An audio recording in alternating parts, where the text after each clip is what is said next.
Comment on dérush? J'ai envie de te dire que le dérush, donc c'est la partie. Donc le dérush, pour ceux qui ne savent pas, c'est quand on a fait nos images, nos interviews, qu'on se met devant un ordinateur et qu'on regarde tout ce qu'on a fait et qu'on va commencer le montage. Mais finalement, le dérush, il commence même avant même que tu passes devant l'ordinateur. Ton dérush, il passe avant de tourner. C'est-à-dire qu'avant de tourner, je suis déjà en train de me dire comment je vais tourner, comment je vais monter mon sujet, par quoi je vais commencer, qu'est-ce que je vais mettre après et comment je vais finir. Donc déjà, quand je tourne, je sais déjà presque comment je vais le monter. Et quand je fais mon interview, c'est pareil.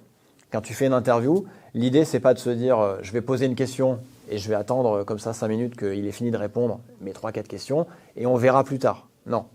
Quand je fais mon interview, je me dis tiens, ça c'est une super réponse. Donc je la garde en tête.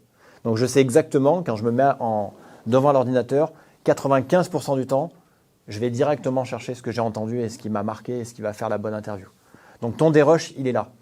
Déjà pourquoi? Parce que ça va te permettre de gagner du temps, de tourner efficacement, de monter beaucoup plus vite et de ne pas être perdu si tu as tourné au début quand tu commences, quand tu es jeune, tu tournes beaucoup parce que pour te rassurer, pour être sûr de ne rien manquer, tu vas vite être noyé en disant par quoi je commence, où je commence.